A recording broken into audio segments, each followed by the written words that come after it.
Hello everyone, and I hope that you are doing well today. I'd been a little under the weather, so this upload is a little late, and I aim to get back on track in time.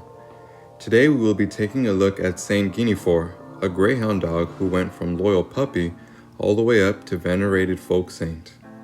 I'm Leroy, and I am a tarot reader, artist, and occultist, and I love discussing tarot, magic, and saint work. So if that kind of content sparks joy in you, then consider subscribing as I upload regularly, and I would love to have you stay. Now let's go ahead and get into the video. In the 13th century, a Dominican friar named Stephen of Bourbon was traveling through the Dôme region of France when he learned the story of Saint Guinefort. We start off with Saint Roch, a popular Catholic saint who is known for healing the sick, stopping plagues, diseases, and epidemics, as well as illnesses, and he is also associated with many other things, including dogs. He is often depicted with his dog, Guinefort, in paintings as well as in statues. Saint Roch spent his life tending to those who were very ill, but upon contracting the plague, he was driven out into the forest to die. His dog brought him food until he recovered. Eventually, after Saint Roch passed away some time later, his dog Guinefort ended up living with a noble family who resided near the village of Neuville. The story goes that the Lord and Lady leave the manor one day, leaving the baby in a cradle along with the nurse and the dog. The nurse steps away from the room, and while she's gone, a large serpent enters the house and approaches the baby in the cradle. Guinefort, who was on guard, sees the serpent and attacks it, knocking over the cradle. The dog and the serpent exchange many bites, but eventually Guinefort triumphs over the snake, tearing it to pieces and leaving behind blood everywhere, even on the baby. The dog was hurt, but he stayed on guard until the family returned. The nurse returned and panicked at the gory scene, screaming that the dog had devoured the baby, and then the parents come running in thinking that the dog had killed their child. The father, who in some stories was a knight, acted quickly, taking his sword and beheading the dog. Only then did they notice that the baby was unharmed. After realizing that the dog was unjustly accused and killed, the Lord took Guinefort's body and placed it within a well, which he covered with stones. He also planted trees around the well to memorialize the dog's good deeds.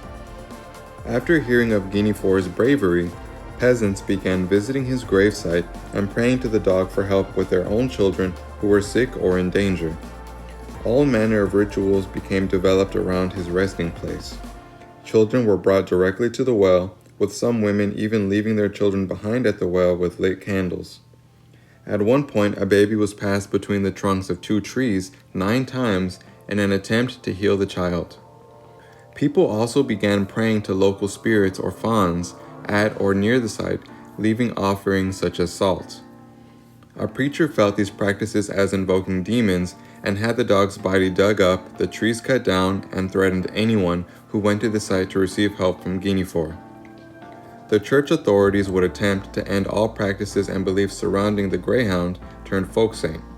Despite their attempts to dismiss the cult of Guinefort, the local traditions continued. In 1879, Saint Guinefort's wood was found to be still standing, and modern historians found evidence that the cult was still in practice even after World War I in 1918 into the 1930s and as far as the 1960s. Guinefort is often depicted defeating a snake, a symbol of evil, and in a time where many children died before the age of 1, many parents were desperate to keep their children alive. This community saint served their needs and kept their children healthy.